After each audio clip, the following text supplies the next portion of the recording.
নমস্কার, রাধে রাধে। মানুষের ভাগ্য বদলানোর সবচেয়ে বড় রহস্য কি? শ্রীকৃষ্ণ কি বললেন? যে ভাগ্য বদলানোর প্রশ্ন বা ভাগ্য কি আগে থেকেই লেখা? কর্মই ভবিষ্যতের নির্মাতা।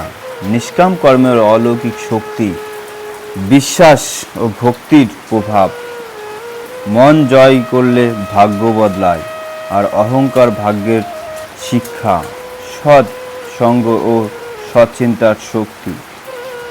ক্ষমা, দয়া ও করুণার ফল ঈশ্বরের উপর সম্পূর্ণ সমর্পণ। শ্রীকৃষ্ণের শেষ উপদেশ, নতুন জীবনের সূচনা। ভাগ্য বদলানোর প্রশ্ন। একটি ছোট্ট গ্রামের নাম হৃদয়পুর। সেখানে বাস করত এক যুবক অর্ণব। ছোটবেলা থেকেই সে পরিশ্রমী ছিল, কিন্তু জীবনের প্রতিটি মোড়ে যেন ব্যর্থতা তাকে অনুসরণ করত।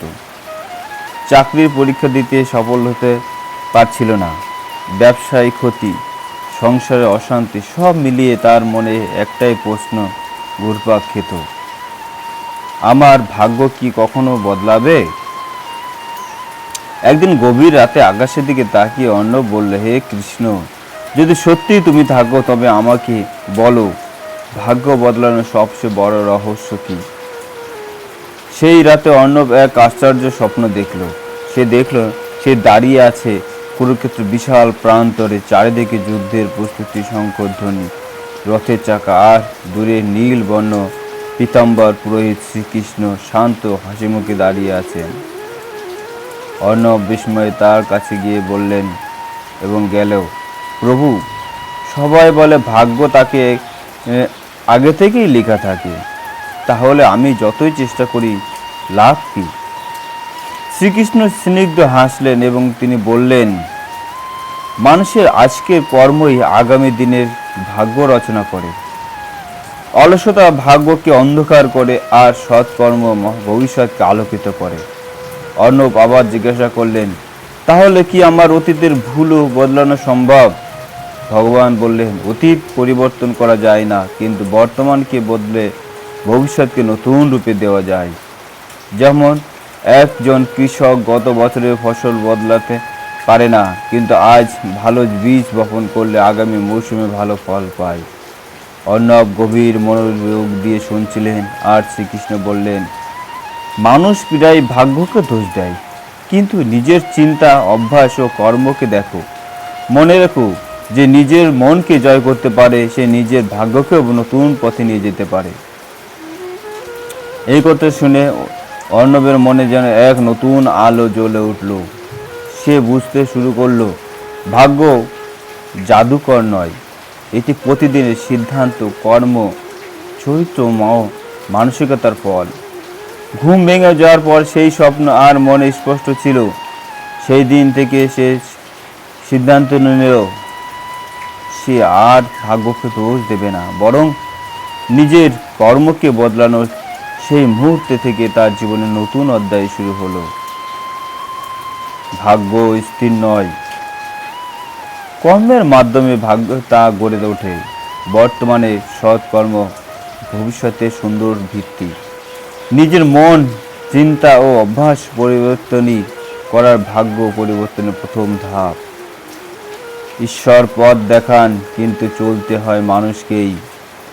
ভাগ্য কি আগে থেকে লেখা? শ্রীকৃষ্ণের গভীর ব্যাখ্যা। ভোরের আলো ফুটতে অর্ণবের মন অদ্ভুত এক শান্তিতে ভরে উঠল। আগের রাতের স্বপ্ন যেন এখনো তার চোখের সামনে ভাসছে। শ্রীকৃষ্ণের সেই স্নিগ্ধ হাসি, কুরুক্ষেত্রের বিস্তীর্ণ প্রান্তর, আর সেই গভীর বাক্য, আজকের কর্মই আগামী দিনের ভাগ্য নির্মাণ করে।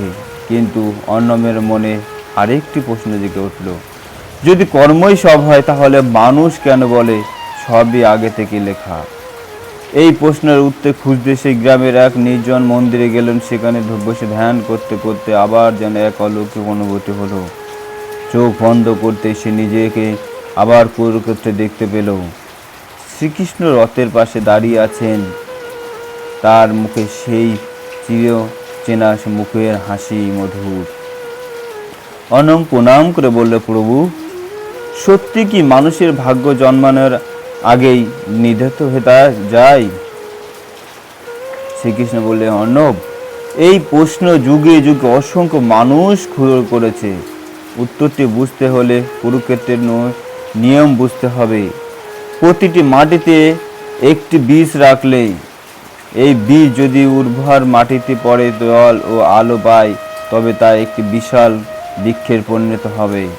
কিন্তু একই বীজ যদি অন্য মাটিতে পড়ে এবং যত্ন না পায়, তবে তা অঙ্কুরিত না হতে পারে। অর্ণব বলল, তাহলে বীজই কি ভাগ্য? শ্রীকৃষ্ণ মৃদু হেসে বললেন, বীজ হলো অতীত কর্মের ফল, কিন্তু সেই বীজকে কিভাবে ফল লালন করবে সেটি তোমার বর্তমান সিদ্ধান্ত। তাই ভবিষ্যৎ পুরোপুরি স্থির নয়। অর্ণব গভীরভাবে শুনতে লাগলেন। শ্রীকৃষ্ণ বললেন, মানুষ 3 রকমের কর্মের ফল বহন করে: অতীতের কর্ম, বর্তমানের কর্ম আর বর্তমানে নেওয়া সিদ্ধান্তের মাধ্যমে গড়ে ওঠা ভবিষ্যৎ। অতীত কিছু পরিস্থিতি করতে হবে পারে, কিন্তু বর্তমানে সৎ কর্মই সেই পরিস্থিতি দিক পরিবর্তন করতে পারে। অর্ণব আবার জিজ্ঞাসা করল, তাহলে কি প্রার্থনা বা ভক্তি ভাগ্য বদলাতে পারে? ভগবান বললেন, ভক্তি মানুষকে মনকে বদলে দেয়। মন বদলালে চিন্তা বদলায়, কিন্তু বদলালে কর্ম বদলায়, আর কর্ম বদলালে ভবিষ্যৎ বদলাতে শুরু করে। তারপর তিনি দূরের সূর্যোদয়ের দিকে ইঙ্গিত করে বললেন, সূর্য প্রতিদিন একইভাবে উদয় হয়, কিন্তু কেউ যদি ঘরের দরজা বন্ধ রাখে, তবে সে সূর্যের আলো পাবে না।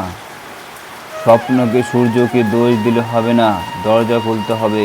ঠিক তেমনি ঈশ্বরের কৃপা সর্বদা প্রবাহিত হয়, কিন্তু সেই কৃপা গ্রহণ করার জন্য মানুষকে নিজের হৃদয়ে খুলতে হবে। অর্ণবের চোখে জল চলে এলো। সে বুঝতে পারল, এতদিন সে নিজের ব্যর্থতার জন্য শুধু ভাগ্যকে দোষ দিয়েছে, অথচ নিজের অভ্যাস ও অলসতা, ভয় ও হতাশাকে কখনোই বদলানোর চেষ্টা করেনি। শ্রীকৃষ্ণ বললেন, মনে রেখো, মানুষ তার জন্ম বেছে নিতে পারে না, কিন্তু সে তার চরিত্র গড়ে তুলতে পারে, আর চরিত্রই ভবিষ্যতের ভাগ্য নির্মাণ করে। অর্ণব মাথা নত করে বলল, প্রভু, আজ থেকে আমি আর ভাগ্যের অপেক্ষায় বসে থাকবো না, আমি আমার কর্মকে বদলাবো। ভগবান আশীর্বাদের ভঙ্গিতে বললেন, এই সিদ্ধান্তই তোমার জন্য নতুন জীবনের সূচনা। ধীরে ধীরে কুরুক্ষেত্রের দৃশ্য মিলিয়ে গেল। অর্ণবের ধ্যান ভাঙল, কিন্তু এবার তার হৃদয়ে আর কোনো দ্বিধা ছিল না। সে জানত, ভাগ্য কোনো অদৃশ্য শিকল নয়, এটি সৎকর্ম, সঠিক সিদ্ধান্ত, আত্মবিশ্বাস এবং ঈশ্বরের প্রতি অটল আর বিশ্বাসের মাধ্যমে নতুন রূপ পেতে পারে। অতীতের কর্ম বর্তমানের পরিস্থিতিকে প্রভাবিত করতে পারে, কিন্তু ভবিষ্যৎ সম্পূর্ণ স্থির নয়। বর্তমানে সৎকর্ম ভবিষ্যতে পথ বদলাতে পারে। ভক্তি মানুষের মন ও চরিত্রকে পরিবর্তন করে, আর সেই পরিবর্তন জীবনের গতিপথ বদলে দেয়। ভাগ্যকে দোষ না দিয়ে নিজের কর্ম, চিন্তা ও চরিত্র উন্নত করার প্রকৃত জ্ঞান। কর্মই ভবিষ্যতের নির্মাতা। শ্রীকৃষ্ণের কর্মযোগের অমর শিক্ষা, যেখানে অর্ণব শিখবে কিভাবে প্রতিদিনের ছোট ছোট কাজই একটি অসাধারণ ভাগ্যের ভিত্তি গড়ে দেয়। কর্মই ভবিষ্যতের নির্মাতা। শ্রীকৃষ্ণের কর্মযোগের অমর শিক্ষা। সকালের প্রথম সূর্যকিরণ জানালার ফাঁক দিয়ে অর্ণবের ঘরে প্রবেশ করল। পাখির কলতান আর শীতল বাতাসে তার মন আজ অন্যরকম শান্ত। গত 2 রাতের স্বপ্ন যেন তার জীবনকে নতুন করে ভাবতে শিখিয়েছে। তবুও তার মনে একটি প্রশ্ন ঘুরপাক খাচ্ছিল, যদি কর্মই ভাগ্য গড়ে, তাহলে কোন কর্ম আমার ভবিষ্যৎ বদলাবে? সেই রাতে ধ্যানের বসতেই আবার কুরুক্ষেত্রের সেই বিস্ময়কর দৃশ্য তার সামনে ভেসে উঠল। রথের আসনে বসে আছেন শ্রীকৃষ্ণ, আর সামনে অর্জুনের ধনুক নত হয়ে আছে। অর্ণব এগিয়ে গিয়ে প্রণাম করে বলল, প্রভু, আমি বুঝেছি যে ভাগ্য বদলাতে হলে কর্ম করতে হবে, কিন্তু কিভাবে বুঝবো কোন কর্ম সঠিক? শ্রীকৃষ্ণ মৃদু হেসে বললেন, অর্ণব, পৃথিবীতে কোনো বড় পরিবর্তন একদিনে আসে না। যেমন একটি বিশাল বটগাছ একদিনে জন্মায় না, তেমনি মহান ভাগ্য একদিনে তৈরি হয় না। প্রতিদিন ছোট ছোট সৎকর্ম একদিন মহৎ জীবনের ভিত্তি গড়ে তোলে। তিনি মাটিতে কয়েকটি সরিষার দানা রাখলেন। এই ক্ষুদ্র দানাগুলোর দিকে তাই দেখো, এগুলোকে তুচ্ছ মনে হতে পারে, কিন্তু যত্ন পেলে এগুলোই ফসলে পরিণত হয়। তেমনি একটি ভালো অভ্যাস, একটি সত্য কথা, একটি নিঃস্বার্থ সাহায্য, একটি আন্তরিক প্রার্থনা সবই ভবিষ্যতের বীজ। অর্ণব মনোযোগ দিয়ে শুনছিলেন। শ্রীকৃষ্ণ বললেন, অনেক মানুষ বড় সুযোগের অপেক্ষায় জীবন কাটিয়ে দেয়, অথচ তারাই ভুলে যায় প্রতিটি সকাল একটি নতুন সুযোগ। অর্ণব জিজ্ঞাসা করল, প্রভু, যদি আমি ছোট ছোট ভালো কাজ করি তবুও যদি ফল না পাই? শ্রীকৃষ্ণ উত্তর দিলেন, তুমি কি কখনো দেখেছো বীজ বপনের পর দিন ফল ধরে? ধৈর্য ছাড়া কর্ম অসম্পূর্ণ। সৎকর্ম কখনো বৃথা যায় না, আর ফল কখনো কিভাবে এবং কোন রূপে আসবে তা সময় প্রকাশ করে। এরপর তিনি অর্ণবকে একটি নদীর তীরে নিয়ে গেলেন। নদীর ফোঁটা ফোঁটা জল পাথরের উপর পড়ছে। শ্রীকৃষ্ণ বললেন, দেখো, একটি জলের ফোঁটা দুর্লভ, কিন্তু লক্ষ লক্ষ ফোঁটা বছরের পর বছর পড়তে পড়তে শক্ত পাথরের চিহ্ন তৈরি হয়ে গেছে। ঠিক তেমনই প্রতিদিনের ছোট সৎকর্ম মানুষের চরিত্রকে বদলে দেয়, আর চরিত্রই ভাগ্যের ভিত্তি। অর্ণব যেন ধীরে নিজের অতীত দেখতে পেল। সে ভাবল, প্রতিদিন একটু অলসতা, একটু রাগ, একটু হতাশা, এই সবই ধীরে ধীরে তার জীবনকে পিছিয়ে দিয়েছিল। শ্রীকৃষ্ণ তার মনের কথা বুঝতে পারলেন। যেমন ছোট ভুল বারবার করলে বড় ক্ষতি হয়, তেমনি ছোট ভালো কাজ করার করলে বড় সাফল্য আসে। অর্ণব বলল, প্রভু, তাহলে কর্মযোগ কি? ভগবান বললেন, কর্মযোগ মানে শুধু কাজ করা নাই। কর্মযোগ হলো সততা, নিষ্ঠা এবং ঈশ্বরকে স্মরণ করে নিজের কর্তব্য পালন করা। যখন মানুষ ফলের লোভে নয়, কর্তব্যবোধে কাজ থেকে কাজ করে, এবং তখন সেই কর্মই মনকে শুদ্ধ করে। তিনি আরও বললেন, মনে রেখো, তোমার অধিকার কর্মের ফলে নয়। ফলের চিন্তা তোমাকে দুর্বল, কিন্তু কর্মে একাগ্রতা তোমাকে শক্তিশালী করবে। একথা শুনে অর্ণবের হৃদয় আনন্দে ভরে উঠল। পরদিন থেকে সে নিজের জীবন বদলাতে শুরু করল। সে ভোরে উঠতে লাগলো, বৃদ্ধ বাবা মায়ের সেবা করতে লাগলো, প্রতিদিন কিছু সময় প্রার্থনা ও আত্মবিশ্লেষণে কাটাতে লাগলো, অন্যকে সাহায্য করতে শুরু করলো। কাজকে আর বোঝা মনে হলো না। সে প্রতিটি কাজকে ঈশ্বরের সেবা হিসেবে দেখতে শিখল। কয়েক মাস পরে অর্ণব লক্ষ্য করলো তার জীবনে অলৌকিক পরিবর্তন আসছে। আগে যে মানুষ তাকে অবহেলা করত, এখন তার সততা ও পরিশ্রম প্রশংসা করছে। নতুন কাজের সুযোগ আসছে, সংসারে শান্তি ফিরছে।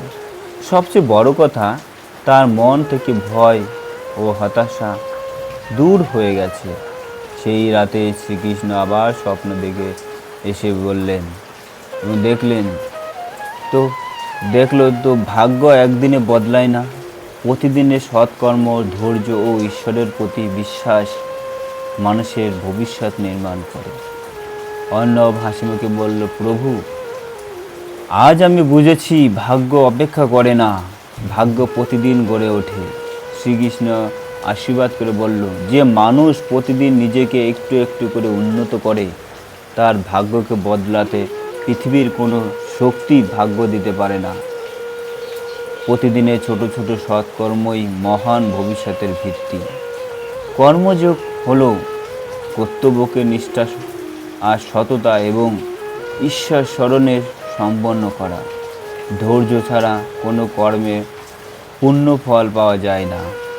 চরিত্রই প্রকৃতির সম্পদ, আর চরিত্রই ভবিষ্যতের ভাগ্য নির্মাণ করে।